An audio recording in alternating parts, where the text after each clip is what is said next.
Tap. My name is Ed Dick, alongside Rob Schraubman, Sean Duffy, and Josh Jeffy. This is week 5 of our high school football coverage with the Greater Cleveland Conference, the Suburban League, the Southwestern Conference, and the Great Lakes Conference. You are watching us live on our YouTube page, Sports on Tap. Make sure we are also on Facebook, Sports on Tap, at Twitter, at SOT Podcast, and always our website, sportsontappodcast.com. You can send us notes, pronunciations, criticisms, whatever the case is, at sportsontappodcast@gmail.com. Gentlemen, we are, it's unbelievable that we're halfway through the season, and we're just getting started. We have our Power 10 coming up. We are going to be talking with Brecksville, Broadview Heights, Colin Seibert. He will correct us, I'm sure. Coming off a huge win over Stowe and former head coach Martin Potter. We are going to talk about our featured games of the week: Hudson versus Wadsworth and Bay against Westlake. And as Sean always says, make sure you smash the notifications button and get those notifications whenever we are coming on to the air, right now. Let's thank our sponsors real quick. G&G Fitness Equipment, livefit.com. You also see them on Twitter at G&G Fitness EQ. They are the sponsors of our Player of the Week contest. We will be going through those at the end of the show as well. RRT Productions, www.rrt-productions.com. We shoot, we edit, you win. RRT Productions can shoot video of your event, game, or special occasion. Visit the website to contact us today. GV Artwork and Design, original, one of a kind. GVArtwork.com. Use the promo code ONTAP10 to get 10% off of your order.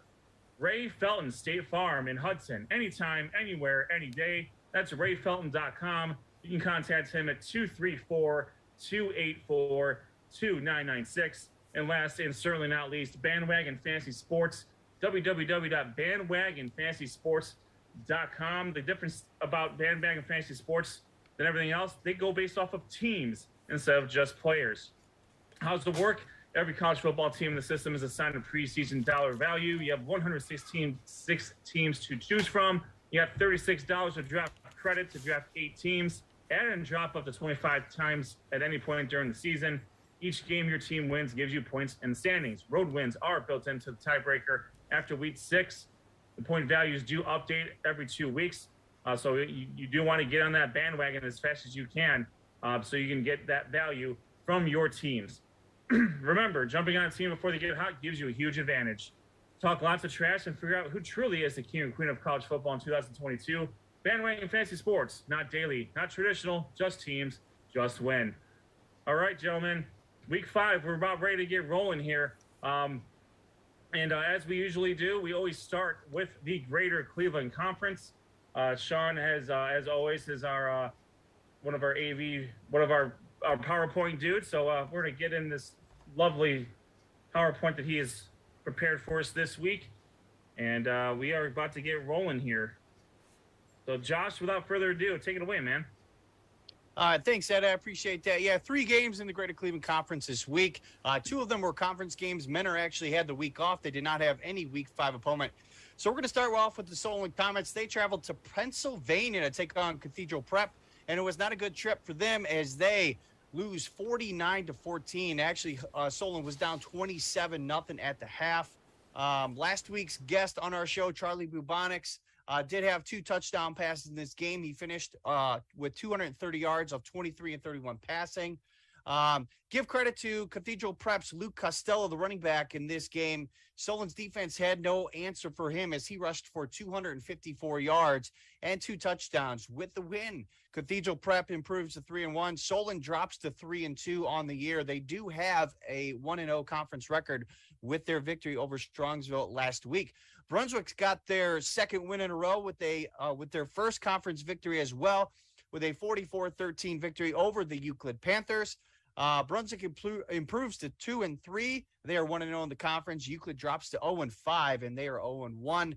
And this game was all Brunswick very early on. Euclid had a lot of miscues, turnovers, penalties, and Brunswick was up 28-0 in the second quarter.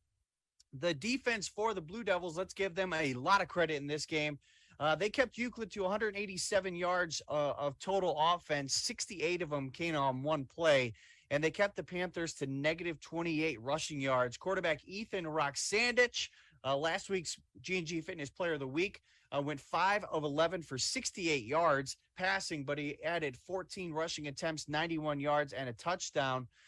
Brunswick also had rushing touchdowns from Jimmy Toomey, Javon Russell, and John Crawford in this one. John Crawford was actually in the running to be starting quarterback this year.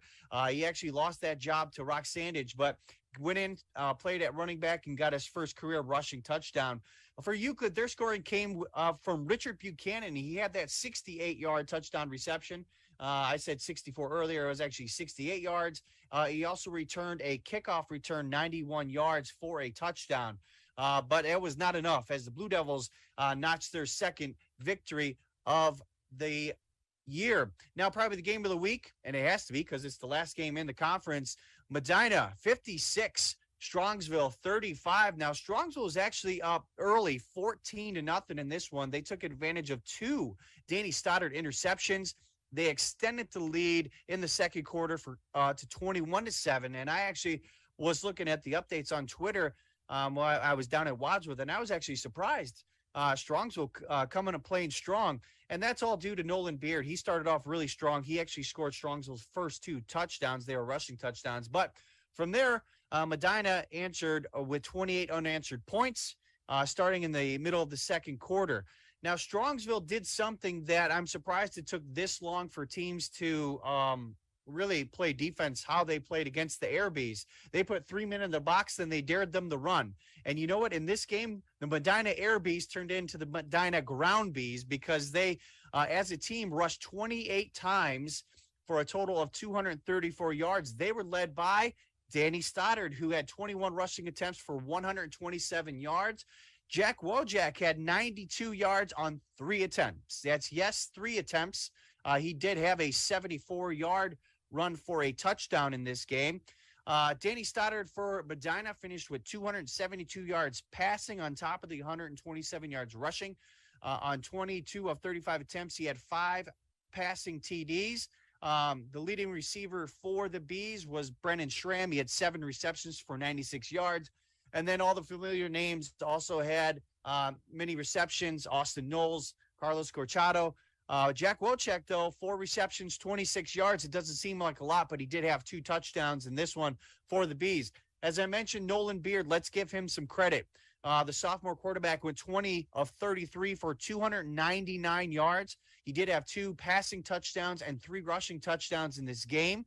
He did rush for 10 yards, but he had those 3 touchdowns. Also, for Strongsville, Case McIntyre did have 1 touchdown reception in this one. And let's give credit to some of the defense for Medina. Daniel Toth had a pick 6 in this one. But Medina improves to 4-1. That's their first conference win.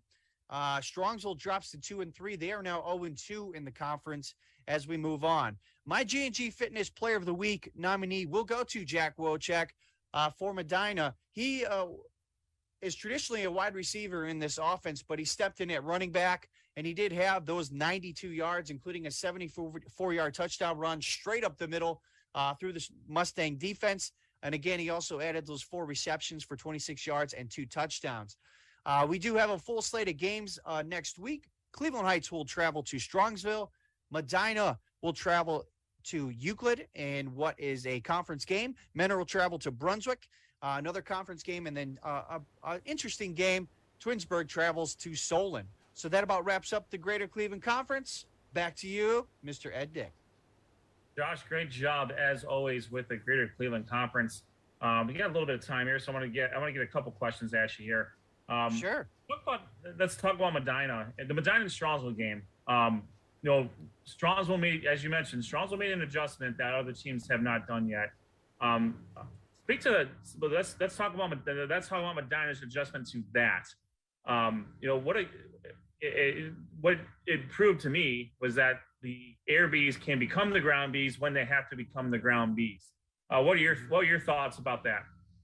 Well, I agree with you, Ed, on this one. One thing that As we mentioned, Strongsville did make that adjustment, but they never adjusted back to it. When you're playing defense, you got to have the ebbs and flows.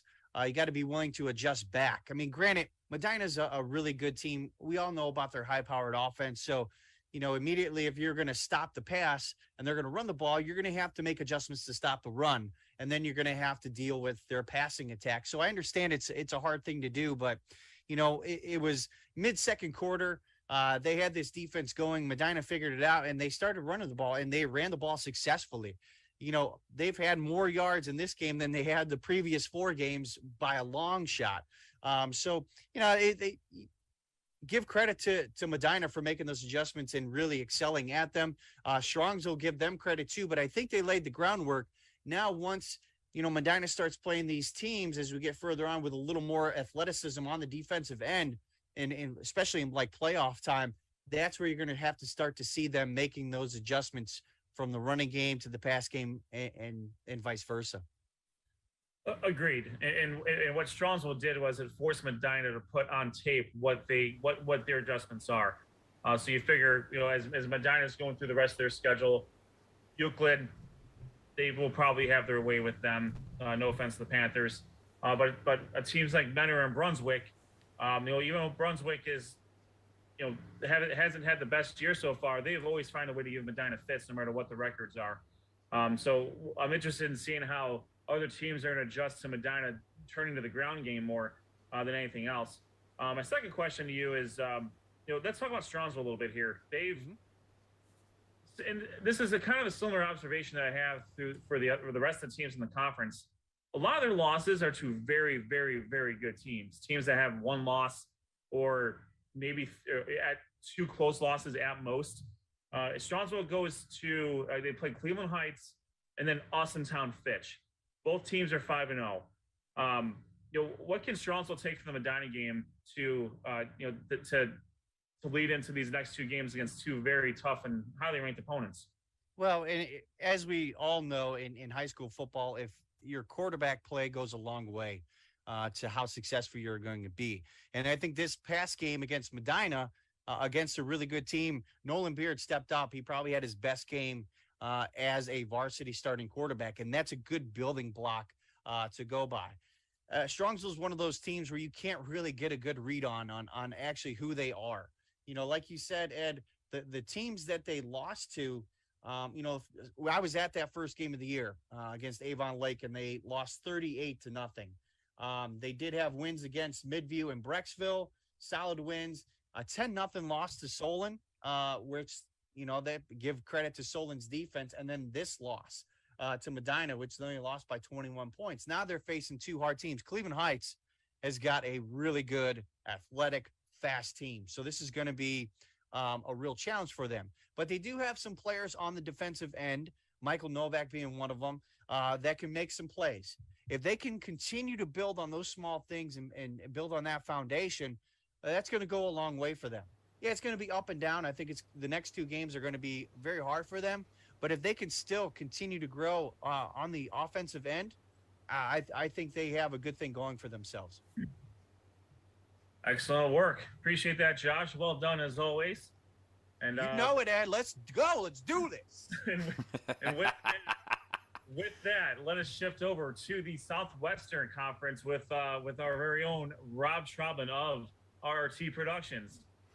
Thanks, Ed. The Southwestern Conference Week 5 had some really good matchups, but we'll first start with Olmsted Falls traveling to North Ridgeville. And I wanted to see how would North Ridgeville stick around in this game. Would they stick around, or would Olmsted Falls not waste any time and not mess around in this one? And I think it was the tale of 2 stories there. The Bulldogs, they got out to a big lead early, and they really didn't look back in this one. Rocco Conti, he scored on a 27-yard touchdown run 19 seconds into this game. Michael Kandow, another big player for Olmsted Falls, he'd score next. And quickly, in the first quarter, it was 14-0. The Rangers in this one, they turned the ball over, and Olmsted Falls really had great field position in a lot of this game. In the second quarter, the Bulldogs, listen to this, they scored 42 unanswered points. And for the Rangers, it was freshman Zach Barnhart. He had 53 yards rushing and a touchdown, but 53 yards was really hard-earned in this one as the Olmsted Falls defense just did an amazing job against a red-hot North Ridgeville Ranger team. For the Bulldogs, it was Rocco Conti. He scored 3 times and rushed for 81 yards in this game. And Olmsted Falls with an absolute dominating win, 42-10 in this one. The Bulldogs now 4-1 on the season. The Rangers fall and lose. Now they're not unbeaten anymore. They fall 4-1 on the season. Again, 42-10. Olmsted Falls with a big win here. I want to thank Olmsted Falls for sending some of those stats as well. Every week they send stats to us. Really appreciate that. All right, so the Shoremen, they took on a Berea-Midpark team, and this was an interesting game. This was a close game, and Berea-Midpark actually was up 14-0 early on in this game. But Avon Lake, the defense, finally settled down, and they only gave up 7 points the rest of the way in this one. The Shoreman offense finally got back to what they've been doing, and 3 out of their next 4 drives they would score. It started with quarterback Jeremy Dizik, who threw for 206 yards and 2 touchdowns. He ran for another 46 and a touchdown. Wide receiver Keegan Ruddock, he scored 2 touchdowns for the Titans, and it was quarterback Troy Schick for the Titans. He also finished with 224 yards passing and 2 touchdowns. He connected with wide receiver Josh Medina, who had a game-high 129 yards receiving and 2 touchdowns. And his wide receiver Keegan Ruddock of the Shoremen, he had 2 touchdowns in this game, and he connected, I know, with Jeremy Dizik on a pass. So the Shoremen improved to 4-1 with a 35-21 win as they come back in this one. They trailed 14-0, and a good comeback against a very good Berea-Midpark team. Again, 35-21 your final. Avon Lake improves to 4-1 as Berea-Midpark falls to 2-3. Leary had Avon, and this game early on was close. Avon was up 14-0, but then it was Lance Glover, the running back for the Pioneers. He got them on the board, and it was 14-6 into the third quarter. And that's when Avon's offense they must have woke up. They went on a 34-0 run in this game, and the Pioneers defense, they were impressive early, but again, the Avon offense in the red zone just knew what to do. And for the Pioneers, their offense got in the red zone, but they came up empty a lot of times in this one. It was Avon quarterback Sam DiTilio. He connected with Ethan Holbrook on a 55-yard pass, and running back Jacorian Caffey, he punched it in. It was 20-6 at one point. An interception by sophomore Nolan Good gave the Eagles great field position and a score soon after. Avon dominated the third and fourth quarter to win big in this one. 48-6, the final score. Elyria drops to 2-3. Avon improves to 4-1 on the season. Their one loss coming to Glenville. And the last game, and this was probably one of the best games in the Southwestern Conference this week, it was Amherst taking on Midview. And Midview in this one really had their hands full with a very good Amherst team. They're haven't won on the season, but they are playing very tough. And a game that really could have went either way by both teams. The Comets, they held a 21-14 lead at one point in this game, and then Middy's quarterback Mark Reed, and this guy's having a sensational year. He would score a game-tying 58-yard pass to Tyler Reeser. He would score on another 2-yard run in the closing seconds of this game, and it was Midview escaping with a 28-21 win over the Comets of Amherst. The Comets defense, though, they made a lot of stops. In the offense, they get some great drives to take time off the clock. But, again, Midview, when they needed the plays, they made them. And for Amherst, it was running back Bishop Freisen. He rushed for 83 yards and 2 touchdowns for the Comets, who are a very young team, and they're trying to get that first win. They dropped to 0-5 on the year, but really hung tough in this one. Midview improves to 2-3 on the season. And the G&G Fitness Player of the Week is Avon Lake quarterback Jeremy Dizik, who had 206 yards passing and 2 touchdowns while adding 46 yards on the ground and a touchdown. in the 35-21 win over Berea-Midpark. That was another great game that the quarterback really was a leader and took the Shoreman on his back and propelled them to a big win there. So some Week 6 matchups. It's North Ridgeville, the Rangers, taking on Avon, and that's going to be a very tough one for the Rangers in a very hostile environment in Avon. Then we have Amherst Steel. They take on Berea-Midpark. We have Midview traveling to Avon Lake, and Elyria at Olmsted Falls. That should be a really good game as Olmsted Falls coming up a big win. And Olmsted Falls, playing the tough teams early, have pretty much dominated so far. But Elyria, they have hung tough, and I know they fell pretty big to Avon, but it wasn't until that third quarter that the Pioneers lost it. So let's see what they can do now traveling to Olmsted Falls. That should be a good one there. So there's your Southwestern Conference for you in Week 5. And Ed, some good games and no real surprises I felt this week other than, Avon Lake and Berea-Midpark I thought would be a close one, and Amherst and Midview as well. So some good games and some teams separating themselves here in the Southwestern Conference. Absolutely. Great job on that, Rob. We're going to start seeing kind of where those different tiers are at. I think it's fair to say right now that Avon Lake, and Olmsted Falls are in one tier, and then you have North Ridgeville by record is up there, though their conference record is not as impressive yet as the other threes. Then you got Midview, Elyria, and Berea-Midpark. They're all 2 and 3.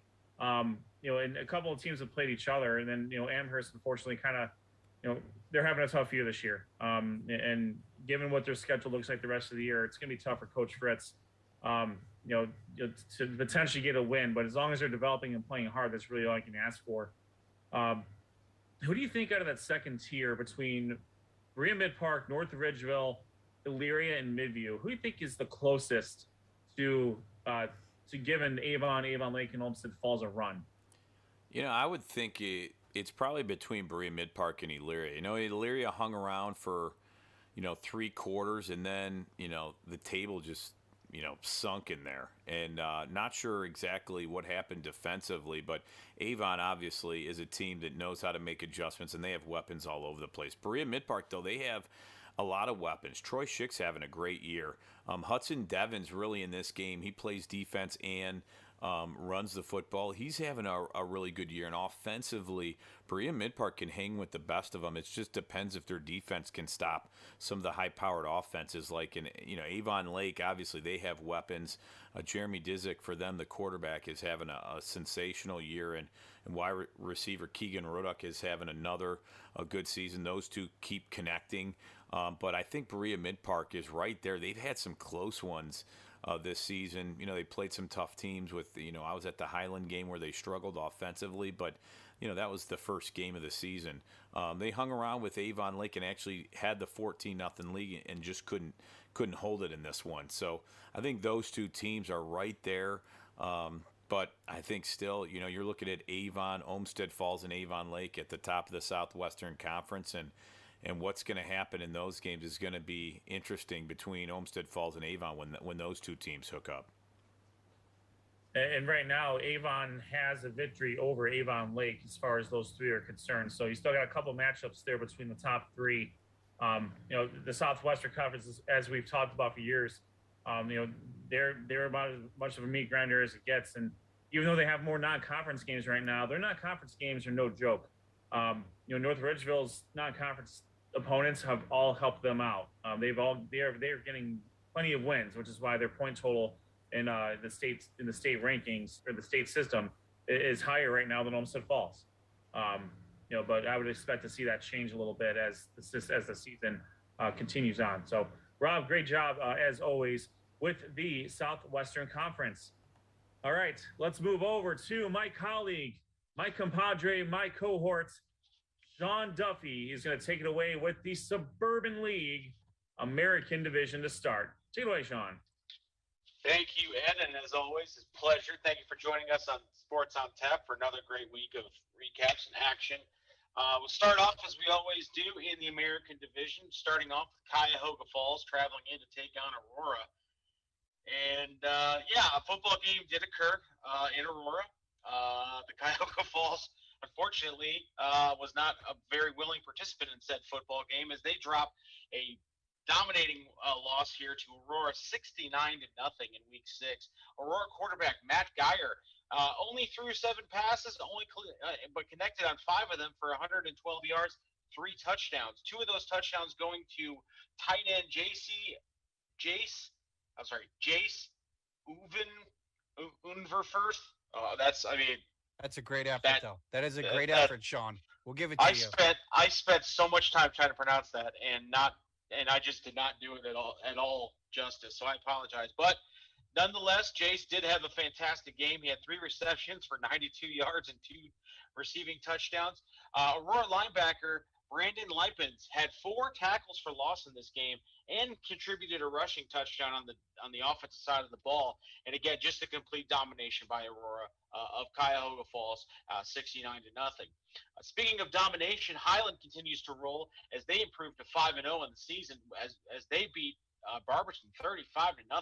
And it was all Highland all night as running back Lucas Stiles had 2 rushing touchdowns on the night.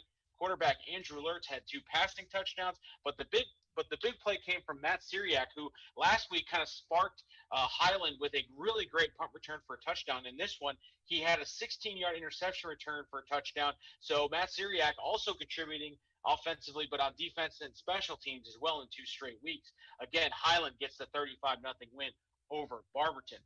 And perhaps the most entertaining game of the week that I don't think anyone was paying attention to, the Rough Riders of Kent Roosevelt edge out Copley in what can only be described as a defensive breakdown, the likes of which we haven't seen since yesterday with 2 minutes to go in the Browns game.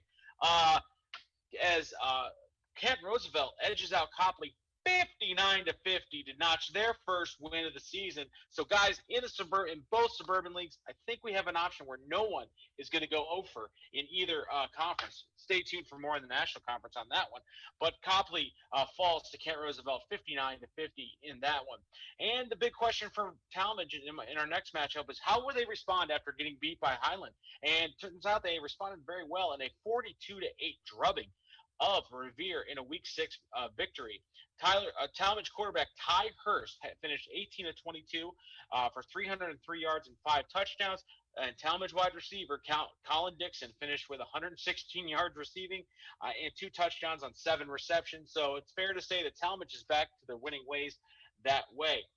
Moving on to the National Division, we start off with the Bees of Brecksville. Ladies and gentlemen, the Bees are on the winning side of the ledger as they get their first win against their former coach, Martin Potter. As Ed mentioned at the top of the show, we will be talking to quarterback Colin Seibert, who finished the game 22 of 33 for 286 yards and 4 touchdowns on the night.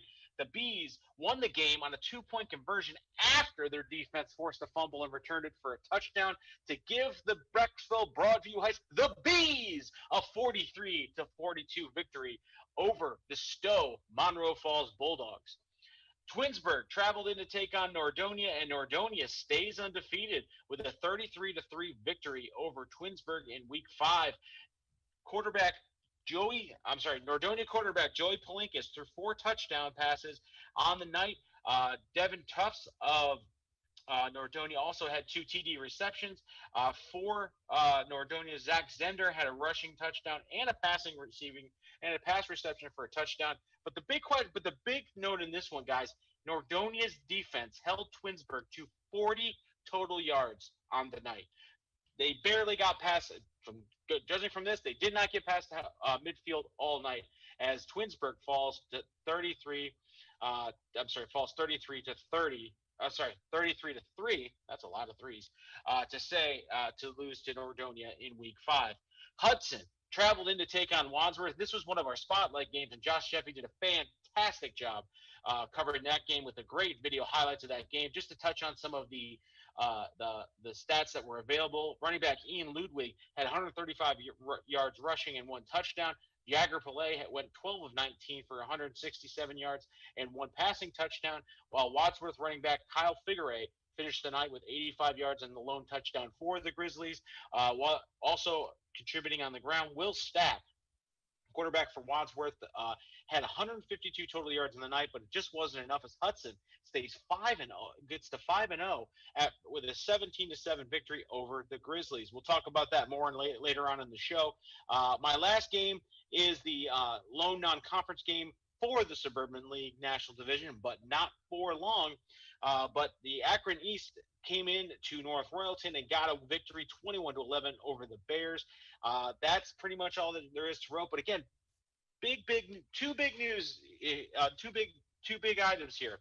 One, we now have everybody in the Suburban League has a victory on the season, and starting next year, we will have a full slate of an even slate, I should say, of Suburban League National and American Division teams. We'll get to that after I go through next week's matchups in the American Division.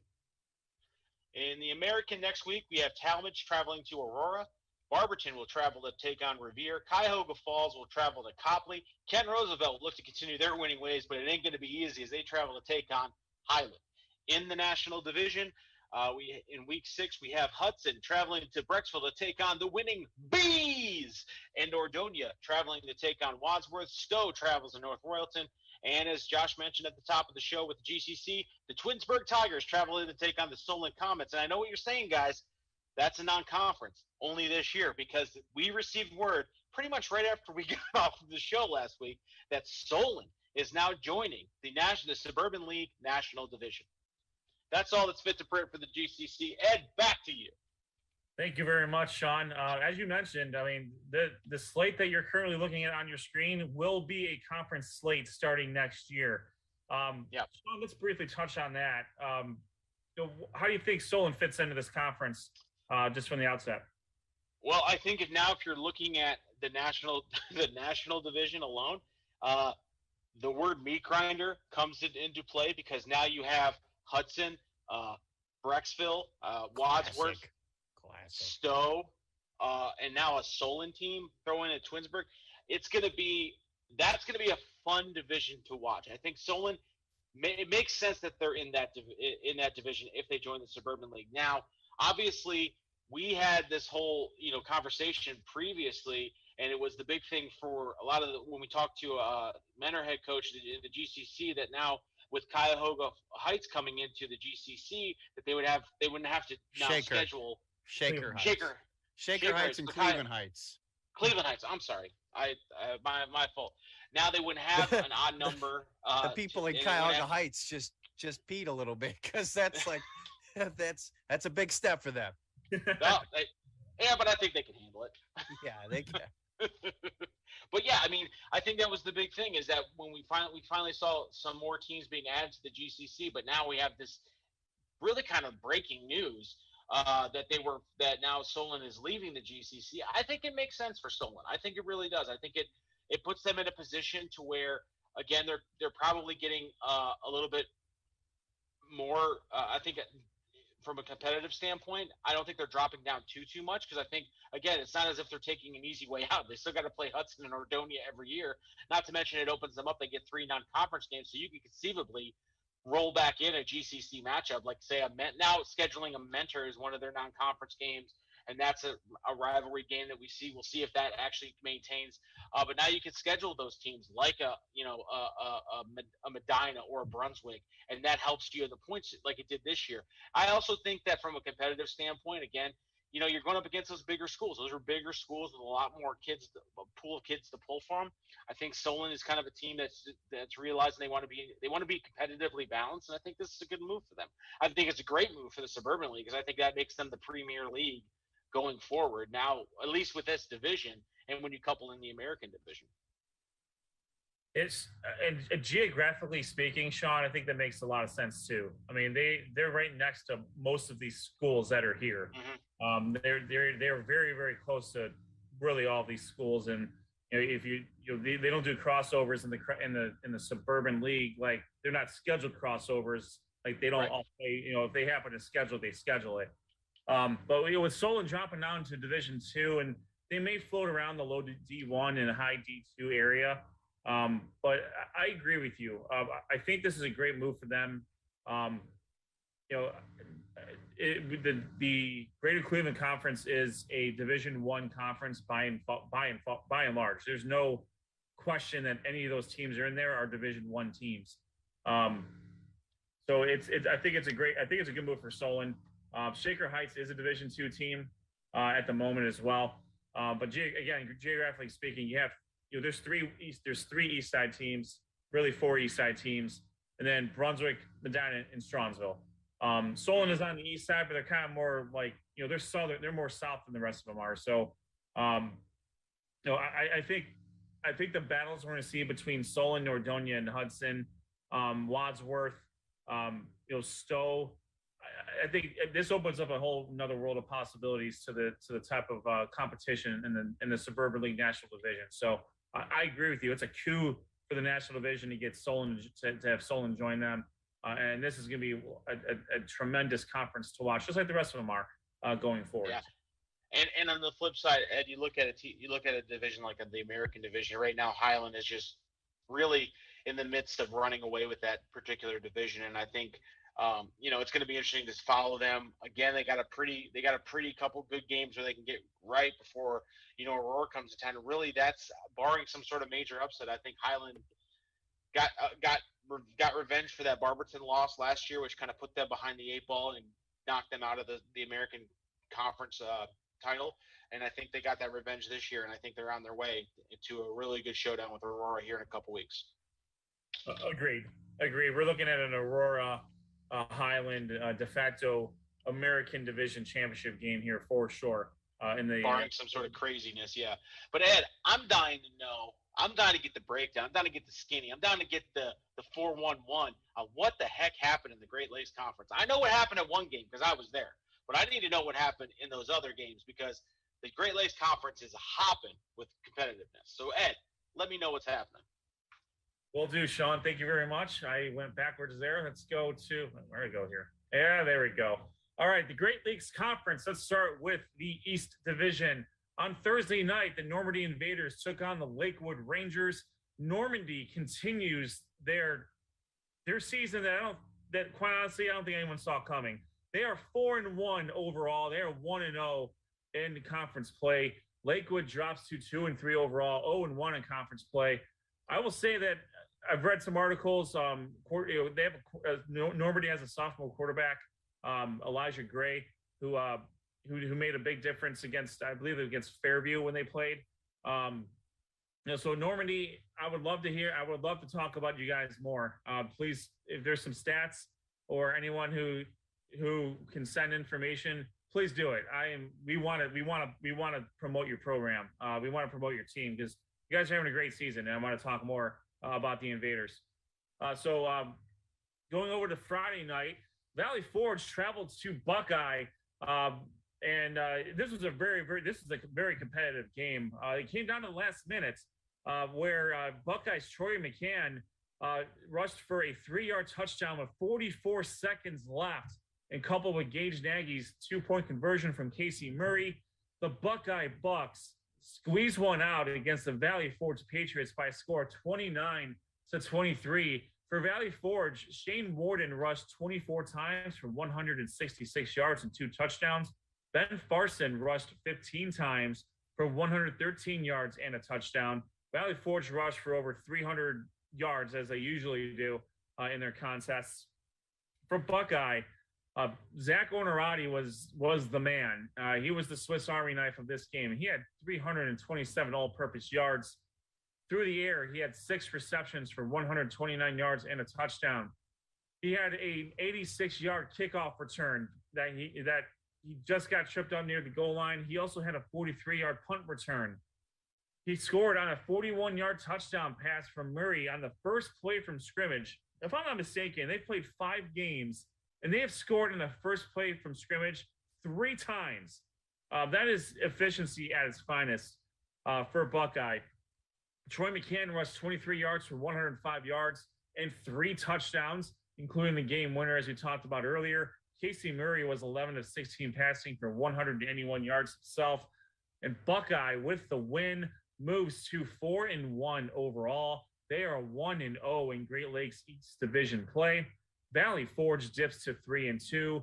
They are 0-1 in East Division play. Holy Name took on Parma, and this was a game played between two teams, and Holy Name had got the better of the Parma Redmen.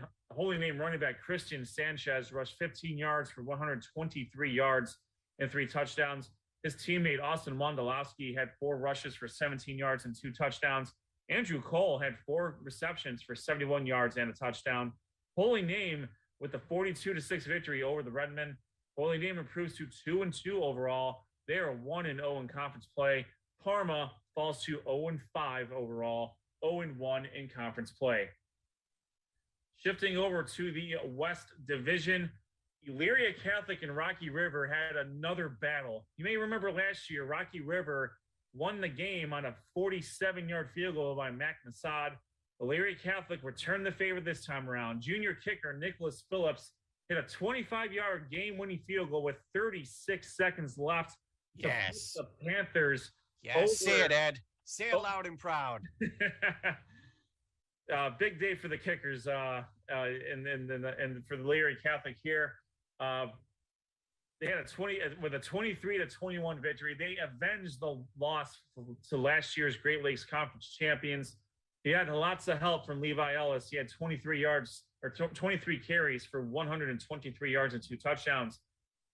Tavian Thomas had 7 rushes for 118 yards for the Panthers.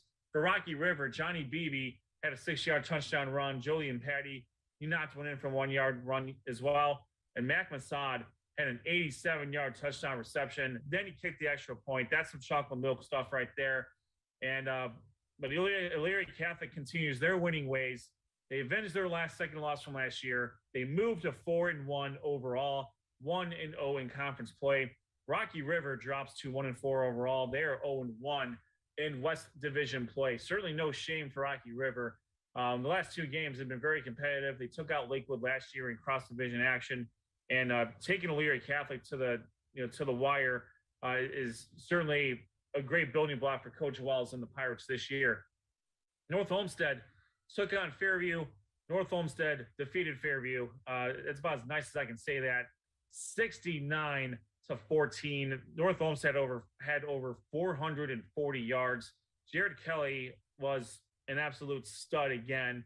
He had a 61-yard touchdown reception from Xavier Balson. He had a 74-yard punt return for a touchdown and an 80-yard touchdown run. And also a visit to Bowling Green this weekend, just an FYI. And a visit to Bowling Green as well, well-deserved for Jared Kelly. And this was not a good one for the Warriors, as it stands North Olmsted with a 69-14 victory over Fairview. North Olmsted ups their record to 3-2 overall, 1-0 in West Division play. Fairview falls to 1-4 overall, 0-1 in West Division play. Our other featured game of the week was Bay taking on Westlake. Bay gets a 28-21 victory over the Demons. Sean's got more about that game coming up here shortly. I will say with the win, Bay moves up to 3-2 overall. They are 1-0 in conference play. Westlake falls to 3-2 overall. They are 0-1 in conference play. Our G&G Fitness Player of the Week nominee for the Great Lakes Conference was Holy Name running back Christian Sanchez. He had 3 touchdowns and 15 rushes with 123 yards to boot for the Green Wave in their victory over Parma. Congratulations to Christian Sanchez for Holy Name as the G&G Fitness Equipment Player of the Week. Let's talk about the schedule next week real quick. In the East Division, Buckeye takes on Parma. That game will be played on Thursday night. Normandy will take on Valley Forge in the Battle of Byers Field.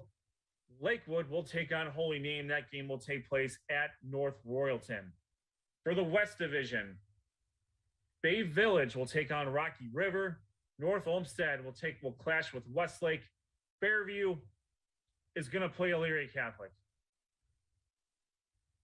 A game will take place there. That's about as nice as I can say that. So that is what we have for the Great Lakes Conference. in week 5 and week 6. So right now we're trending towards Buckeye. Buckeye is right now kind of head of the class right now for the Great Lakes Conference in the East Division. Right now we're tracking Elyria Catholic and North Olmsted. Probably, that's going to be one heck of a battle when that game goes down here in the West Division here. That game is going to be week 8, and that game will be at Olmsted Falls. And of course, week 10 is saved for the last. For the cross divisional play. So we will have the conference championship game. Lots of points will be at store there, but we'll go over the points more as we get closer to the playoff season. And that's what we got for the Great Lakes Conference. Ed, fantastic job, man. Fantastic job. And I would be remiss if I did not mention, because I just realized I did not mention this, that the GCC nominee for Player of the Week out of the Suburban League is going to be our guest, Colin Seibert, who will be on the show later. But because I'm terrible at my job, I forgot to mention that during my recap. But Ed, I wanted to ask you a question. Sure. Looking at the Great Lakes Conference and looking at kind of how the cream's rising to the top, brother. You're seeing, you're seeing the Buckeye Bucks kind of go away a little bit or kind of set themselves apart. When you look at a team like a Normandy, who by all accounts, no one really was expecting this out of Normandy. What are your thoughts on a potential matchup between those two teams? I think they play each other next week, or are they in week 8 as well? I'm just checking my figures here, but I believe they play each other in week 7, perhaps. Normandy and Buckeye.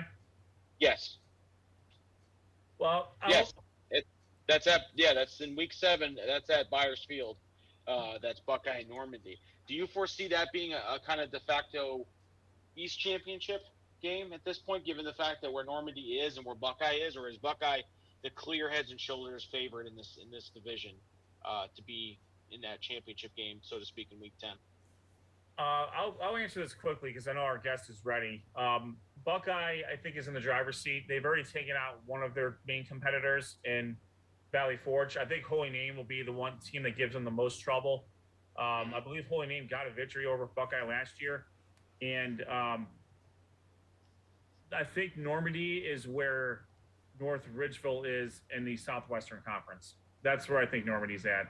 I think Normandy will they'll beat Parma.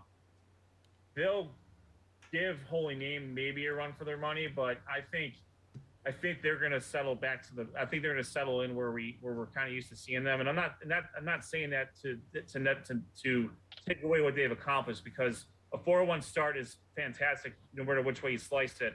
They've beaten the teams on their schedule, but I just don't think they are at the level of Valley Forge, Holy Name, and certainly Buckeye. So great question, and we'll see where that goes there. So without further ado, let's get to our guest tonight. He was instrumental in Brecksville Broadview Heights getting their first victory over the season over the Stowe Monroe Falls Bulldogs. And he is the G&G Fitness Player of the Week nominee for the Suburban League. We are online with Colin. Is it Seibert or Seibert? Seibert. Colin Seibert for the Brecksville Broadview Heights. The Bees of Brecksville Broadview Heights. Great to be on here. Colin, do you approve that? Do you approve that message by Sean when do you guys get pumped up when he says the Bees? Yeah, that's the go-to. That's the home. I got it when I first covered a game at Brecksville. It's fantastic. Yeah, I'll never forget that one. I just want to come from a Bees player if they appreciate that, or if they're like, here he goes again. You ever gotten they don't appreciate that, or? No, it's just fun to say. And and my compatriot there, Josh, is trying to make the Medina Air Bees a thing, and it's just not working. It's not working for him. But I think Brecksville came before Medina. There it is. There it is. We have bees on bees crime here. I don't think we need. I know, right? My grandpa went to Medina, played football there, so he says that Medina came first. But so there's family. There's family there. Great. That's old conference rivals there, Pioneer Conference there. Yeah. Right, I like it. So Colin, what a great game you had. I mean, 286 yards, 22 and 23 passing. I mean, what a great game, especially given how the season has started. Talk a little bit about talk about the game there. And I'd be remiss to ask if there wasn't a little bit extra juice on this one, given given Coach Potter taking over at Stowe. So talk a little about the game last week. Yeah, well, there was a lot of juice on the field. A lot of the players were really excited to get out there. And Stowe's it's a pretty nice field, good atmosphere. It was really, really loud. I mean, it was a good game.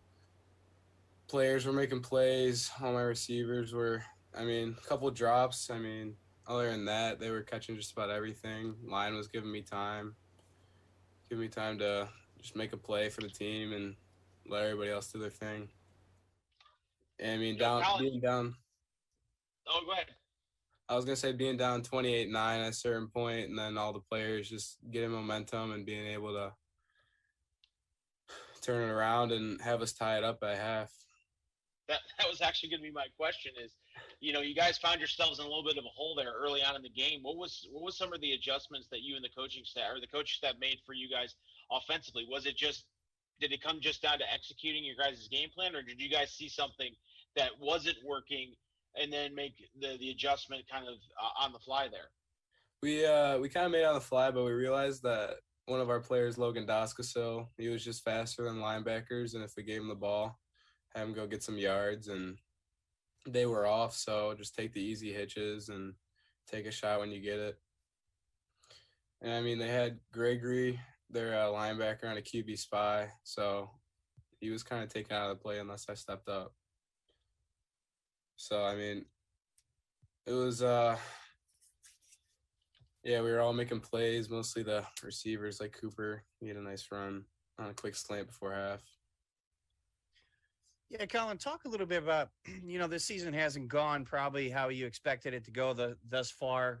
Coming in, losers of 4 straight. But, those losses that you guys had were against no slouch teams, let's be honest there. But, and you get down early in this game. As the leader of the team, how do you, keep that positivity, just keeping, you're running a thin line there of possibly going down a deep hole if you don't get out of it. So how, as the leader of the team, how do you combat that and just get the guys, to kind of rally around each other and get that win?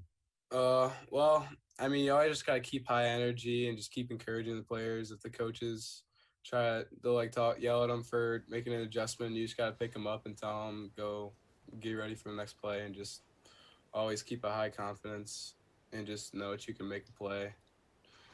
And that's what we did. 28-9, we knew we were playing Coach Potter, so had some motivation. Like, you can't lose bad against him. You got to at least put up a fight and see how it goes. We just kept going.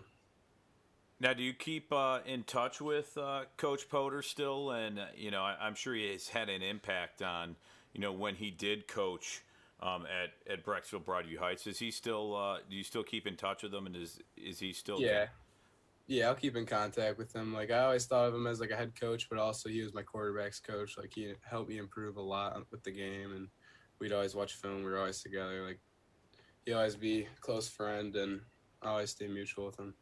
That's really cool, and I'm sure it felt good to get a win against him. Yeah.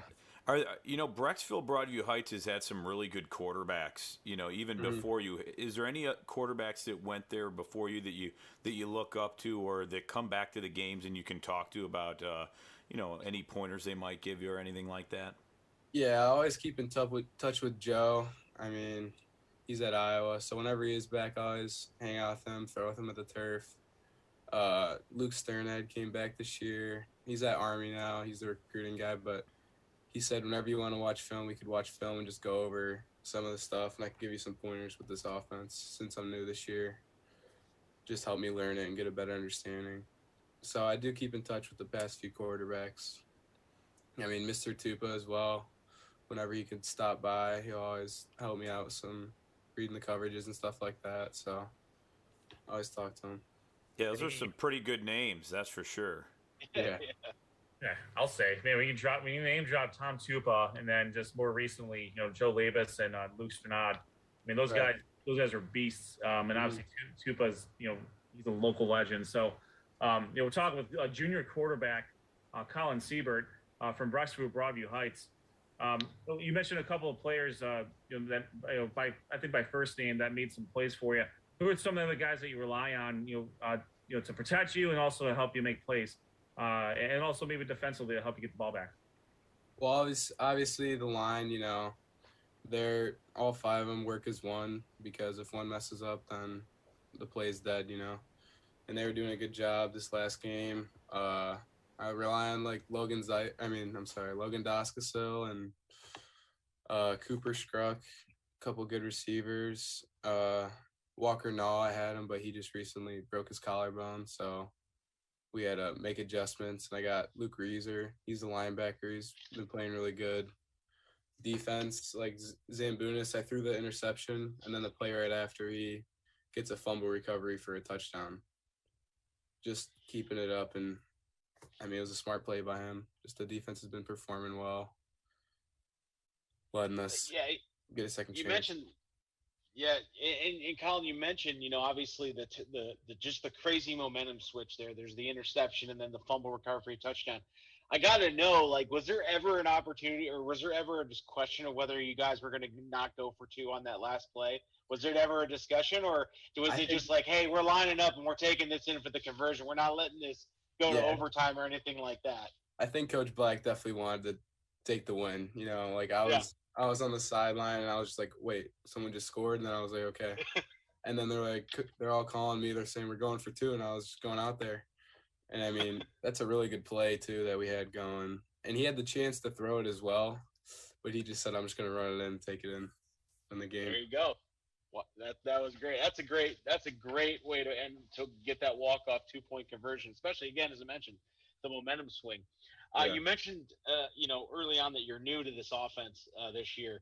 What's been the thing that's been not the most difficult, but the biggest change that you've seen from the offense before to what you're doing now? Is it lingo, or is it mostly just scheme fit? So this offense is more of I can make the decision on which side I like better matchups. But the other offense was more strategical. You would have a lot of RPOs on the backside, or you would always be reading a certain player, and off of him, you have another route coming right off of him. So he's pretty much always wrong. So it's 2 completely different offenses. It's I like this offense because I could just drop back, look at my matchups, and whichever one I like the most, go to him, and if not, try to make a play. But I definitely say it's a big change in offenses for sure. Was there a bit of more of a learning curve early on in those games with execution for you as a quarterback? Meaning, just kind of knowing, just kind of seeing that full speed go, different than practice. Yeah, but I try to start to feel like the game is practice, and just carry that confidence level, and just know that I can make a play and escape from pressure if I have to, and throw it out of bounds if I have to, because luckily it's a new rule this year, which I'm very happy about. I think every quarterback's happy about that new rule. But it's a change, but to kind of add to that on Colin, not many teams go through, or not many players go through, and quarterbacks even go through offensive game plan changes and strategy, from one year to the other. Most of the time you're in that system for your 4 years at the school. There makes some subtle changes, but what did you do in the off season to kind of help yourself kind of learn the offense a little bit more? I know this year we've been talking about how the season, the off season started a little earlier for all the teams. What did you do personally for yourself to just kind of give yourself a little bit of an upper hand on learning that new offense? Because it's hard for the pros to do it, let alone, high school juniors in high school. So what are some of the things that you did for yourself to help yourself? The coaches, they took it slow in the beginning with teaching us certain plays, and Coach Tupa helped me a lot, and same with Coach Sternad, a lot of the 7-on-7s. They would kind of be right in my ear, just right behind me, always helping me out with which side would be better, just based off numbers. And whatever you see, just trust it and read off a corner, just it's simpled out, but then it got more complicated as you go. So they kind of grew me into the playbook, which was something, sometimes they just jump right into the playbook and they have to learn it, but it was good by the coaches to do that for me, for sure. We're talking with junior quarterback for Brecksville Broadview Heights, Colin Seibert. Colin, you guys coming off of a great win against Stowe. And as we've talked about ad nauseum since we've been doing this, and as you well know, the Suburban League National Division waits for nobody. So next week you got a tough Hudson squad, coming up. Without giving too much away about what you guys about the game plan, what do you think you guys need to do to be successful against the Explorers? It's the same thing every week. We need to come out in the first quarter and just foot on the pedal. Sometimes takes us a couple possessions to ease into the game, and then before we know it, it's already like 14-0. But against Hudson, we just need we have home field advantage. We just need to come out hot, make plays. The defense needs to make plays, put them in positions that they probably aren't comfortable with, and just let the offense keep making plays and putting points on the board. I mean, we could just, whenever we get that first score and get the stop, we just need to keep going and keep scoring and staying hot, because the moment we let off is when they can get easy scores. I think I've been hearing this a lot lately from the Guardians. Coach Frank, Manager Frank Conan says it's important to score the first one, and it's important to score the next one. Mm-hmm. So to your point, you want to stack in possession, stack in scores, especially against the competition you guys face. As Josh mentioned earlier, there are no slouches on your schedule. Right. So that's very, very important. Colin, do you play any other sports besides football? Yeah, I'm playing basketball this year as well. I played last year, but I had an injury the last week of the season, and I partially tore my ACL, but then I just took rehab, and I just missed the whole season, which sucked, but I'll be able to come back this year and play with a pretty solid team. They did really good last year. I'll say the Bees always seem to have a good program. Basketball, baseball as well. Obviously football, but they're always very impressive. So you guys should probably have a pretty good season. What position will you play in basketball this year?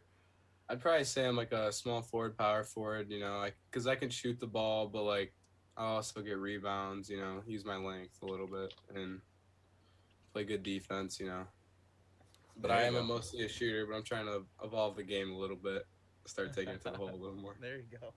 You're going to try to throw it down this year?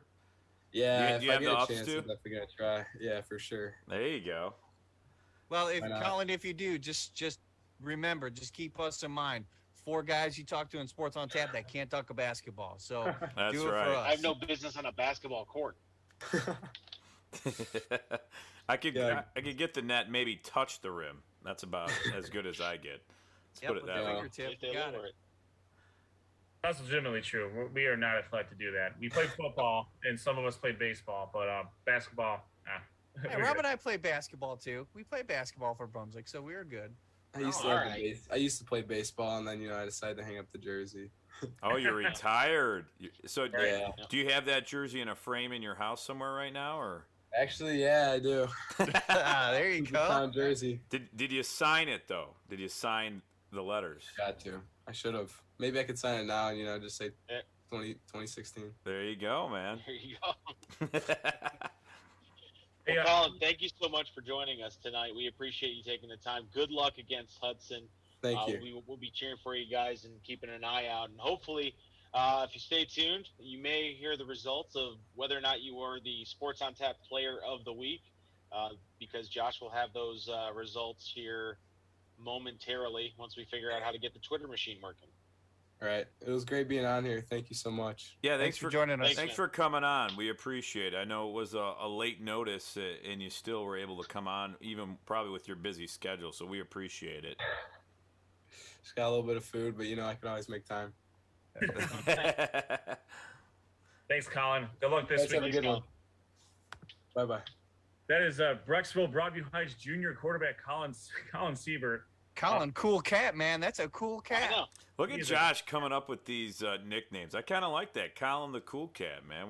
We'll have to float. He likes Sean's bees, so let's see if he likes that First nickname. off, everyone should like it because it's spot on from how they do it at the Brecksville Broadview. Yeah, it's not really Sean's Yeah. bees. Yeah. It's Brecksville's stealing it. bees. I'm sure some Yeah. of the people at the bees would probably have a problem saying that Sean started that, but we'll give them credit. I did not. I even said I did not start it. I just copy it because it's fun to say. Well, I dare you to- started. You know who started the air bees? This guy. I know. And then you Still see waiting when for those I don't- T-shirts to be made, but that's okay. Yeah, we got to talk Well, you- to Hodkey about that at Medina. Maybe I'll He be was- there in a couple of weeks and we could talk about it. Maybe they'll be on. He was pretty Who pumped knows? about it. I know that. He was pretty pumped. He's like, that Air Beast thing, I mean, let's see if that catches on with a few T-shirts. So we'll have to check it out. Right. Well, now he's got another one called the ground bees, which I'm pretty sure are ants. Right? Never heard of a ground.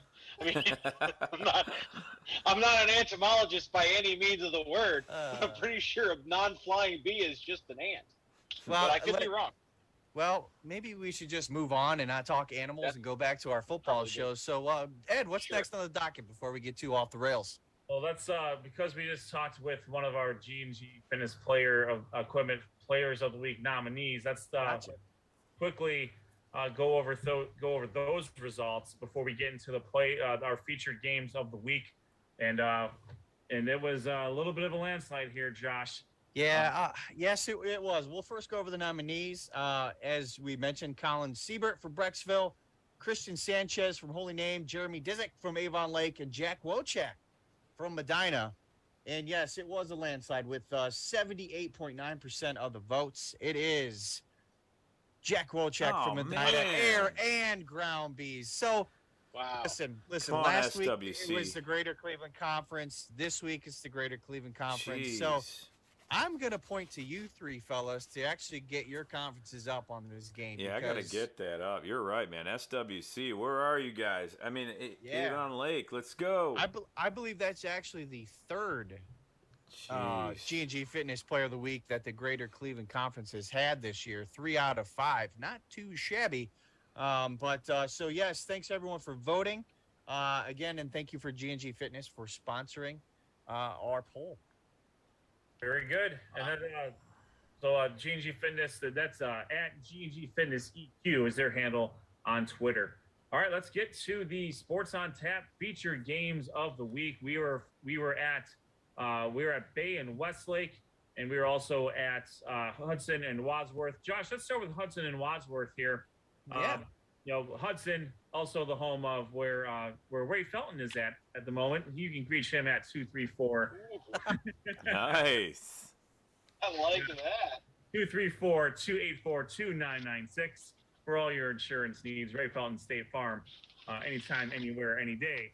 As you mentioned, Arkwright Stadium is one of the best stadiums to watch a football game, and I'm a big fan of the stadium as well. So let's talk about the game. Yeah, it was. Well, like you said, Ed, it was awesome. It's one of my favorite. I mentioned it last week. One of my favorite stadiums to go to. It's in the middle of the neighborhood, and they do a really, really, really nice job there at Wadsworth. So kudos to them. Yeah, I was actually expecting this one to be more of a high scoring offensive kind of showdown, but it was the exact opposite. This one was very defensive in this game. In fact, the first half at halftime, it was just 7-0. The only touchdown that was scored was a 31-yard pass from Jagger Pillay to Trey Sharp for 31 yards out. Hudson did have over 200 yards of total offense in the first half of this game, and they were led mostly by Ian Ludwig, the running back.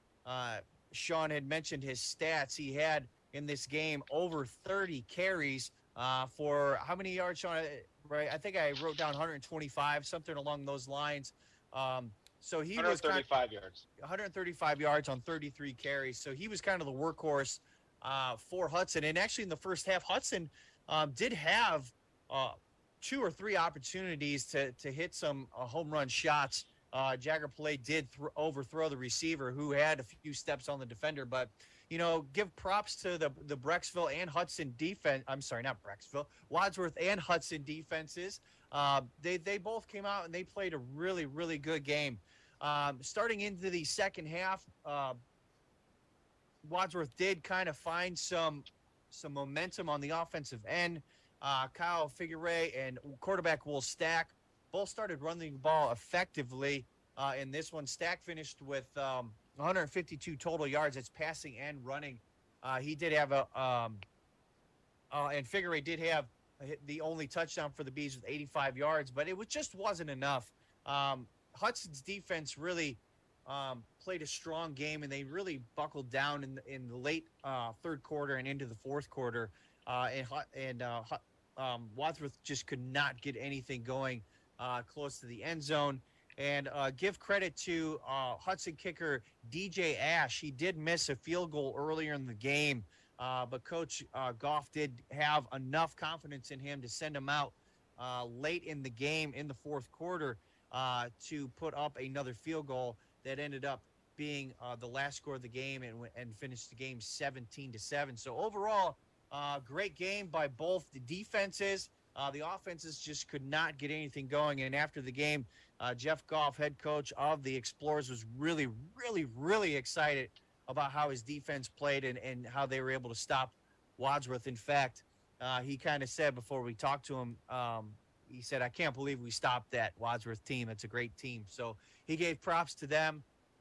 And again, a great time down there in Wadsworth. One thing that I do would like to mention is it was youth football night, and Justin Todd of Wadsworth did do a really good job of having every varsity player out there and shake the hands of the youth football players. And I went up to the coach and told him, "Hey, that was awesome. It's a great thing, and it's something that those kids will remember for a long time."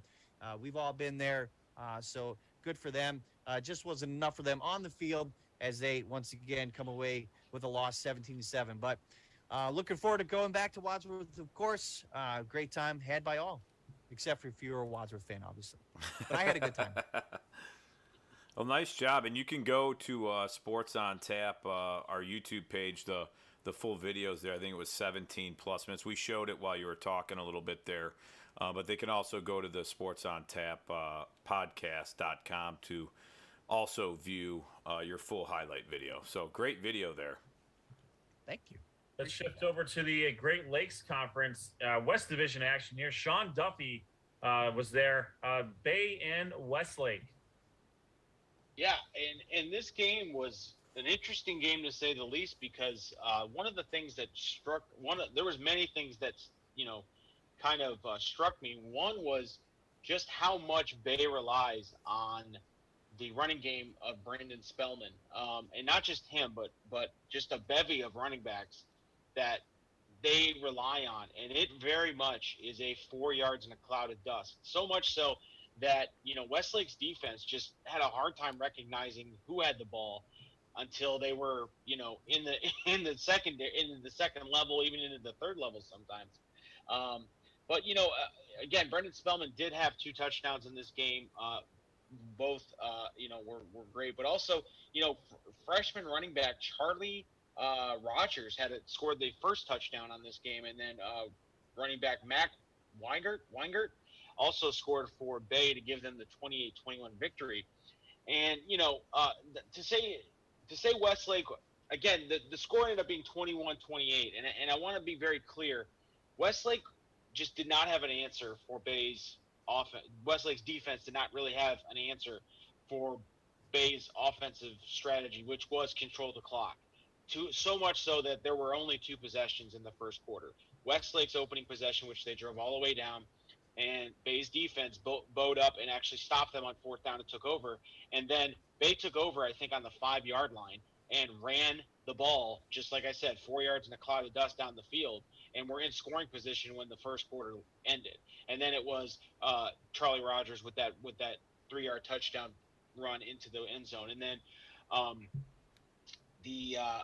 the Bay Rockets were able to turn Westlake over and score points on that. But again, it was just grinding that out. Finally, Westlake did get on the board thanks to running back Matthew Porcelli, and I hope I'm pronouncing that correctly. It's the way they were pronouncing it in the box. That's a good effort, though. Good effort. Yeah, Matthew Porcelli, who by his own admission, or not by his own admission, but by all accounts was the workhorse for Westlake offensively. Quarterback Sam Boucheri did play well, but Bay's defense was really putting heavy pressure on that. And again, Boucheri did end up finding Caden Cole for a touchdown late in the game. And after Matthew Porcelli, who did have 2 touchdowns of his own, one in the first half, the only one in the first half, and then one in the second half, got them to 21-28. And what really kind of boggled my mind was at the 21-28 mark, it was in the fourth quarter, Westlake decides to kick off all the way down and not go for an onside kick. Given what it was clear Bay was going to run the ball and grind out the clock, and they were able to get these first downs. If it were me, I maybe would have tried the onside kick because, again, your defense really didn't have much of an answer. The last touchdown coming on an actual Brandon Spellman fumble, which was a little out of character and kind of a wonky play anyway. I think he actually maybe bounced off of his knee as he was going down and he fumbled it. But it was a very interesting call from my perspective on Westlake. Why not go for why give Bay an opportunity to do that? Also, as Bay was going for a first down, there was just a really crucial unsportsmanlike conduct by Westlake penalty, which gave them an automatic first down. And at that point, Bay just, was continuing to just, 4 yards in a cloud of dust. But, credit to Westlake, they never really, subsided. They kept fighting the entire way, and they had some really great offensive drives. But, again, I would just credit it back to Bay's defense. They were always there putting pressure on Boucheri. Not allowing him to be on a spot. We talked about that last week, is that, quarterbacks on a spot, it's hard for them to pinpoint that ball. And that's kind of what happened from a defensive standpoint for Bay. I will share Josh's sentiments. Bay is one of my favorite stadiums to go to because it's a lot of fun. They have a lot of fun there. It's a really fun field to go to. It's a really easy field to get to if you're in that area. And, it was a lot of fun. But I that's always my one of those ones I like. Josh, I like to go to Wadsworth. You like to go to Wadsworth every year. I like to go to a Bay and Elyria Catholic because I like those smaller schools. And it was fun. They were amped up at Bay for a good game, and they got one. And that was a big win for Bay over a Westlake team that came into that game 3-1. No doubt. Great work on that as always, Sean. Make sure, as Rob mentioned, go to our YouTube page, Sports on Tap, to check out the highlight videos from both of our featured games of the week this week. Hudson gets the 17-7 victory over Wadsworth. Bay gets a 28-21 victory over Westlake. All right, it's the moment I think we've all been waiting for. That me and Sean know about. Yep. If Rob and Josh decided not to look at the PowerPoints, I don't believe they do. So we are going to unveil our second edition of the Power 10 rankings. Again, these are just for our 4 conferences: the Greater Cleveland Conference, the Southwestern Conference, the Suburban League, and the Great Lakes Conference. So we have 41 teams to choose from. Let's see who is just on the outside looking in. All right, do we got a blank screen? Mm-hmm. Here we go. The bubble teams are, in order, North Ridgeville, 2-2 overall. North Ridgeville, Mentor, and Wadsworth. North Ridgeville does fall out of the rankings with their loss to Olmsted Falls. Mentor didn't play, which means they didn't lose. But being that they didn't play, North Ridgeville is going to slot slightly above them. That can very easily change. Wadsworth, despite the loss to a very, very tough Hudson team, is going to remain at number 13 on our rankings here. Wadsworth's only losses are to Medina and Hudson. those are two pretty decent losses to have. And they also have some quality wins to boot. Mentor's a very quality program. They're going to get the chance to prove themselves a little bit more, not coming off of their bye week. North Ridgeville, you may wonder why they dropped as far as they did. What I will say is that Olmsted Falls could have probably scored 100 on them if they wanted to. And Olmsted Falls was on fire this past game. I think Olmsted Falls was firing on all cylinders in North Ridgeville. Unfortunately, they're still learning, and they just came up against an absolute buzzsaw. So that's where we are on the bubble. And I will say this: I made the mistake. North Ridgeville is 4-1, and I don't know why I put 2-2. Probably because, again, as I mentioned, I'm not very good at my job. 2 and 2 equals 4. So you're almost there. There we go. Well, we'll get there. That is on the bubble so far. And let's jump into the top 10. Number 10, Elyria Catholic. They are now, they coming in the 10th spot. And it really has nothing to do with what they did. It has to do more with what another team did. It was a fine victory over the defending Great Lakes Conference champions. Computer points wise is not going to help them out too much so far, but they're obviously a team to watch out for. They're one of the better teams in the area. So it's not so much a reflection on their victory last week as it is a victory on someone else's part. This is why they got bumped a little bit. Buckeye comes back in at number 9. So a couple of Great Lakes Conference teams there. I would say the same thing. They had a pretty quality win in Valley Forge, though. That's a pretty good win to get on their resume. The reason why I have them over Elyria Catholic right now is I think Buckeye's victories are slightly better than Elyria Catholic's victories. Buckeye has a win over 4-1 Cloverleaf, and Buckeye is also they have the most points in Division 3, Region 10 right now. So that's certainly something to be recognized there. Their win over Valley Forge also helps them out in that respect as well. Oh, I don't want to go backward. Talmadge comes in at number 8. They hold serve. They did exactly what they needed to do, and they have quality wins as well. Their only loss right now is to Highland. Their best win right now is against Green, and Green is a very solid program. They're going to be jumping into Federal League play here soon, so we'll see if Green can hold up against the ruggedness of Stark County football. So we'll see how that shakes out for Talmadge there. Number 7, Olmsted Falls makes a big jump into the top 10. It's not so much that they beat North Ridgeville, it's how they beat North Ridgeville. North Ridgeville deserved to be in the top 10 because they've won all their games and they do have some quality wins. But I think the game between Olmsted Falls and North Ridgeville really shows kind of where they are. Olmsted Falls is a great program. North Ridgeville has a good team, and they're just they're on a different level at the current moment. So Olmsted Falls is gonna get their spot. Probably you could argue they could have been in the top 10 to start. And there was some Olmsted Falls fans that I know that were arguing that they should have been in the top 10. But I said, hey, they'll get there. Don't worry. And sure enough, Ed, he came through, number 7 this week. Yes, I did. And and another reason, unfortunately, for Olmsted Falls is some of the teams they've defeated have not been winning their own games. So North Ridgeville gave them points. It also separated them that far as well. So Olmsted Falls will get their just due here, and there's plenty of opportunity for them to move up as well. Number 6, Nordonia. Number 5, they remain where they're at. I believe the top 5 really is unchanged because everybody won.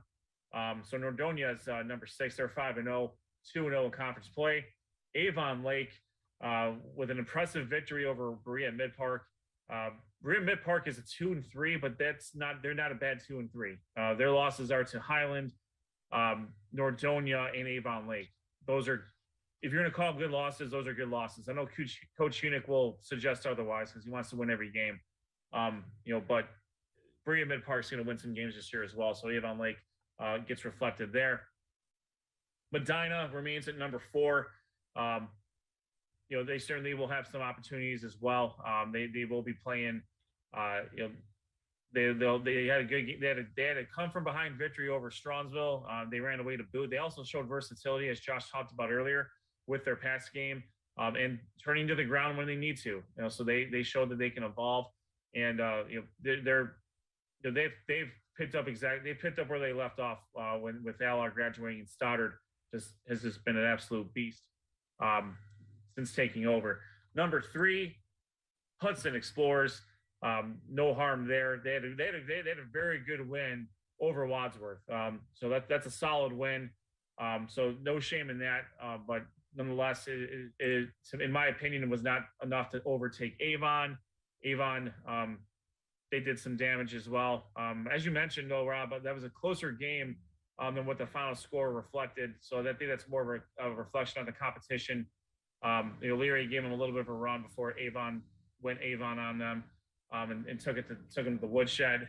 And then the Highland Hornets, they shut out Barberton. That was their first win in Barberton since 2009.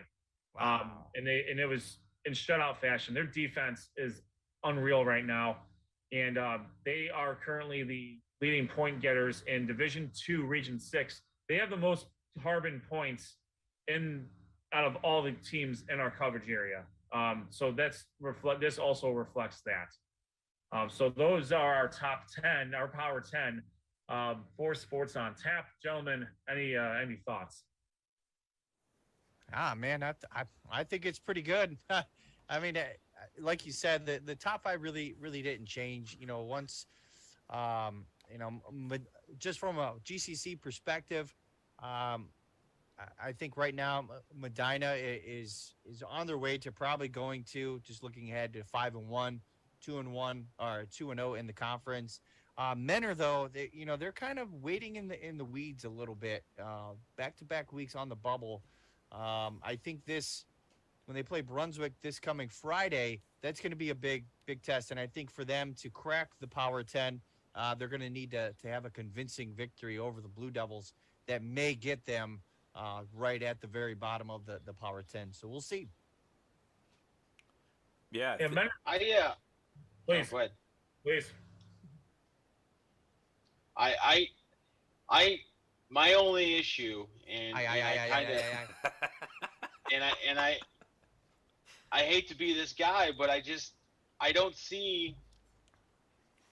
I'm kind of projecting ahead, and maybe I'm not reading everything correctly, but I'm thinking, unless the only way Nordonia gets above where they are now would honestly be beating Hudson. Like, I don't see just kind of where they are like their only opportunity, I think, is to improve from that 6th position would be, you know, and we're nitpicking, and I get that. And that's the beauty of rankings, is that everybody has that. But the only option I think for Nordonia, obviously outside of somebody losing, let's say everyone holds serve, the only opportunity for Nordonia to get above 6 or even into maybe a top 5 would be a win over Hudson. And that's kind of, but then I think it becomes an issue of, I think those two teams are really the cream of the crop in the national division.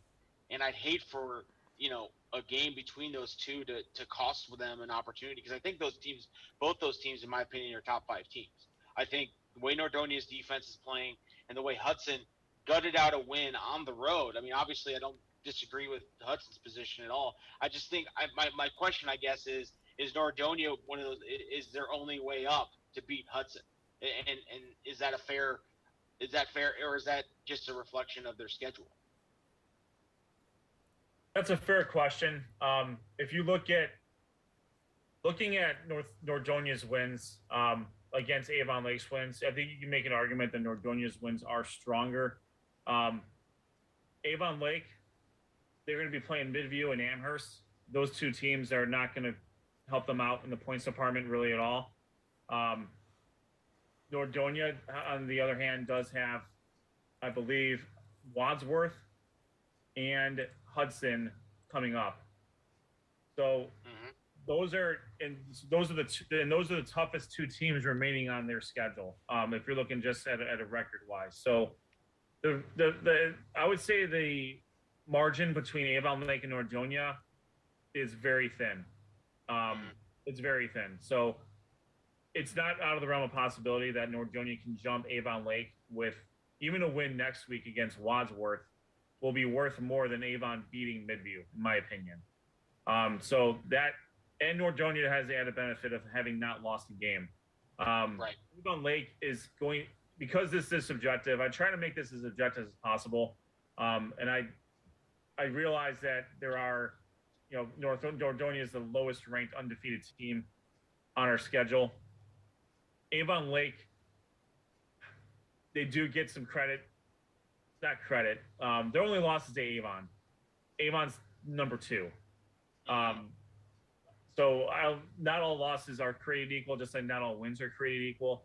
So there's a pretty good chance that, depending on how the next 2 weeks go, Nordonia can jump Avon Lake, and Hudson can probably still remain in the top 5 even with a loss, because their loss would be to Nordonia. Now Nordonia may jump them as far as the rankings are concerned, but it's just going to depend on how those wins are. And Menor travels to Medina in week 7, and that's a huge game as well. And if Medina happens to lose that one, there's another opportunity for Nordonia, as long as they keep winning, to keep jumping.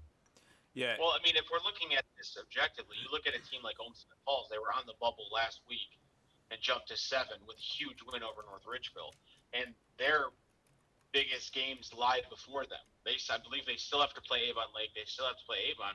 Yeah. So we could be seeing a completely different top 5 if Olmsted Falls continues to play the way that they've been playing. I mean, that's good. They're a team that has the ability to really go out and make a statement in the Southwestern Conference and have legitimately 2 top 5 teams, our top 5 teams, in the on the docket. And if they could take care of either, I would say if they could split with those 2 teams, they're probably going to go up, obviously, but I just don't know where their ceiling is. If they can, I mean, would you put them above a Highland if an Olmsted Falls? And I know we're just talking hypothetically, but you look at a team like Olmsted Falls currently sitting at 7, they go in and take care of business against an Avon Lake and an Avon. That's a tough call to make, because those are 2 quality wins at the time of the season where those teams should be rounding into form, and there's, they didn't catch them early. You know what I'm saying? They're not catching, because you can make that case for Avon Lake. They caught Avon. That was their first Southwest Conference game, and it was a tough one to lose, but they can recover from it. Whereas Olmsted Falls has everything in front of them, and I think they're a dangerous team to look at going forward. Well, that's the beauty of this. I mean, it's this takes this. We try to take in as much as we possibly can. At the end of the day, there's certain teams that would probably beat certain teams heads up. I'm not disputing that, and I don't think but I'm trying to be. I want to be fair to the teams that have, up to this point, done what they needed to do. They've won their games. Sure. They've had quality wins, and even if they've lost, they have good losses by good losses, I mean close games against very, very good opponents. You're going to get rewarded for that, because, it's fun to talk about, and these don't mean anything as far as the state playoffs are concerned at the end of the day. Right, yeah. But state playoff, but I also want to make, the state playoff ranking, the Harbin points are important, because it's based off of who you beat and who your opponents beat. So there's a little bit of that to it too. And where head-to-head falls in is depending on how close you are in the standings. Right now, North Olmsted, they're not too far off the outside looking in. Aurora and Solon are right off the pace there too. Not far, mind you, either. It's razor thin between Wadsworth, Aurora, and Solon. Aurora's wins up until this point are not. They don't have many. They're against 1 or low win teams. So that's really the only reason why they are where they are. But they also have the potential to get up into the top 10, depending on how things shake out. So, as much as it looks at, where things are now, we can project a little bit, and it's not out of the realm of possibility that an Olmsted Falls, for example, can jump into the top 10, or jump into the top 5, top 2. They could get the number 1. We don't know. I don't know yet. Highland Aurora game is going to be a big game as far as where Highland ends up in the rankings, for sure. But Medina plays Menor still. Menor has a couple of games left against good opponents. Medina's opponents going forward after Menor, they have Solon left and Brunswick and Lorraine, and I think Euclid too. So, they're not going to get too many points for that. Those are teams that they probably should beat, but you never know until you play on the field. And again, Brunswick always gives them trouble no matter what the situation is. So, these are fluid. These are fluid rankings, and that's why it's designed. In my opinion, it's why it's designed that way. Yeah, and I think in the Southwestern Conference there is going to be some movement because, like we've talked about, Olmsted Falls still has to play Avon Lake and Avon, so you might see some teams slide down or move up. Like you said, it's going to change on a week-to-week basis depending on who they play, the wins, the losses. I think that North Olmsted team, I was just thinking about them because, they had some really tough losses, but it seems like they've started to get their stride with a big win versus Buckeye. That was our game of the week, or featured game of the week. That was a huge win at Buckeye, and now they dominated this week. So, they're starting to collect some wins and starting to put a really nice season together. So let's see what some of these teams can do. But Highland, we saw them in our featured game week 1 against a very good Berea-Midpark team. And like you said, Ed, the defense of Highland, fundamentally, they just don't make many mistakes. They have linebackers that cover the length of the field. They're speedy, can really cover a lot of ground, and fundamentally, they're very good. So their offense, though, is equally as good. And I agree with the number 1 seeding there. Avon loses to Glenville. Medina, lost to Avon. So it's some really good losses. Avon Lake with the 1 loss. You look at a few 1-loss teams there in the top 5, and the 1 losses are versus a lot of very good teams there, and most of them are in that top 5. So it's interesting, Power 10, and it's always makes for good discussion, that's for sure. So anybody out there that wants to support their team and has a good argument, I'm sure, Ed, you're always listening, that's for sure, but you have a good reason of why these teams are in the Power 10. I'd like to think so. Those of you, and I did mention Normandy earlier. Right now, I have them at number 21. They are 4-1, and I understand that their wins are over teams who do not have a whole lot of wins between themselves. They did get a good win against Lakewood, but we saw, Josh saw it firsthand, kind of. A team like North Ridgeville absolutely throttled Normandy to the tune of a 40-point-some win. So, there's that level there as well. That's kind of it kind of goes along with my comparison where Normandy is compared to like a Buckeye and a Holy Name in the Great Lakes Conference. I compare them to a North Ridgeville with Avon Lake, and Olmsted Falls. And then we have the added benefit of North Ridgeville having played Normandy, and they had their way with them. So, if Normandy can keep stacking wins, if they can get a win over Valley Forge, and Buckeye, they'll skyrocket up these rankings. I will see to that if that happens, because to me, then they will have earned more, in my opinion. But right now, I think some of the teams that are ahead of them, North Olmsted, Valley Forge, Berea-Midpark, Strongsville Bay, they have better victories, in my opinion. Even though they don't have as many victories, they have better victories than Normandy. So at a certain point, you do have to look at the eye test and see, can this team beat this team? I don't know if Normandy can beat teams that are ahead of them until they prove it on the field. So that's why we're there. And that's fantastic, Ed. And this is our top 10 for our conferences. And just like last week, Ed's going to go ahead and release your full rankings, I guess you would call them. I'll send it to you. I'll send it to you guys after the show.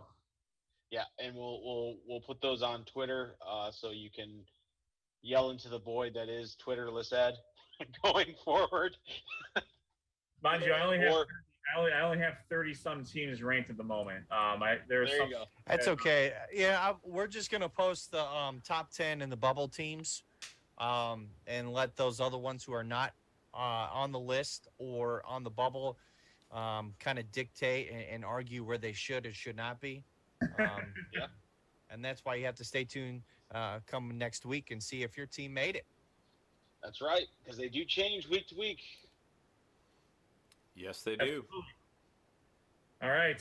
So, gentlemen, before we leave, where are we going next week? Where are you going to follow us at SOT Podcast on our Twitter handle?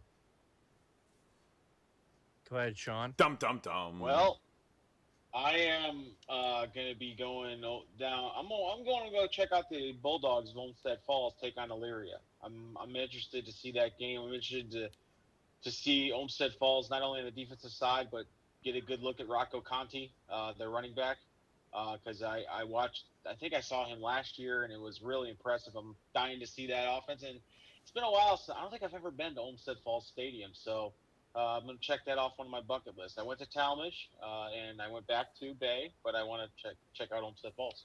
Well, hey, tell Coach Pace we said hi. Yeah, he was our Strongsville rival at one point. When we played baseball, he was the catcher, and he'd always harass us behind the plate. He might be a little bit busy, I think, because he's running that. No, he won't. Oh no, he'll definitely come up and talk to you and get in your face and let me tell you something, brother. He never Is it a gets kind of promo on me? He never he gets will. that excited for games, though. I mean, he usually doesn't have a voice by the end of the game, but yeah, he's always a great guy. Yeah. Josh, where are you heading to? Well, I'm not going to go very far, gentlemen. I'm actually, I want to get a good look at the Menor Cardinals as they will travel to Brunswick to take on the Blue Devils, coming off of 2 straight victories, heading to the old stomping grounds. Always good to be back at the alma mater, see how it goes. And like Ed says, Brunswick always gives Menor kind of a run for their money. And Menor's been a team this year. It's been up and down. They're one of those ones you can't get a solid read on. And this is actually kind of a big game in the Greater Cleveland Conference in terms of conference standing. So it's going to be fun. Hopefully the Brunswick faithful come out. Hopefully the Menor Cardinal faithful, they travel. And hopefully we'll have a good game at Brunswick Automart Stadium. Was it last year that Brunswick won on a Hail Mary? Is that the game? I thought it was last year, right? Yeah, that was the game where I saw a guy running shirtless down the street, and it just happened to be Ed with excitement. Yeah. So be looking forward to that if that happens again. Did you get video of that? Weird. Because that would be fun to play on the show. No. He had a giant blue bee painted on his chest, and no one could figure out what it was. Yeah, no one wants to see that. Did he look like the Blue Man Group with the face and stuff? No. It's bad enough when Josh happens to drive down the street and I'm mowing my grass with my shirt on. So no one needs to. I mean, I don't have a problem showing it because I live on a main road and that's what happens. But what are you gonna do? There you go. So hey, if man, you- Let him know. Now that we went there and this show is completely devolved. Again, so next week, this coming Friday, we will be Olmsted Falls is taking on Elyria. That's right. Elyria. Olmsted Falls and Elyria. Sean will be at Olmsted Falls for that game, So and say Josh hi. at Automart Stadium for Mentor versus Brunswick. Make sure you're following us on our Twitter page at SOT Podcast to get all the live updates, and then check out the website for videos afterwards, articles, anything you need to know about those 2 games. Those guys have you covered. One more time for our sponsors, Bandwagon Fantasy Sports. Join us at bandwagonfantasysports.com. Bandwagon is the only simple, engaging, competitive fantasy sports platform focused on teams rather than individual players. Join our league, Sports on Tap, CFB 2022, passcode SOT. RRT Productions, we shoot, we edit, you win. Want to live stream your event, game, tournament, or league? Contact RRT Productions at www.rrt-productions.com and get a free quote. Ray Felton, State Farm Insurance. Ray Felton, State Farm, they always put the customer's needs first. Call for a quick quote to get the discounts you Or deserve. coat. It's getting cold out. Or a coat, yeah. Who knows? To get the discounts you deserve and the coverage you are looking for. He is at rayfelton.com.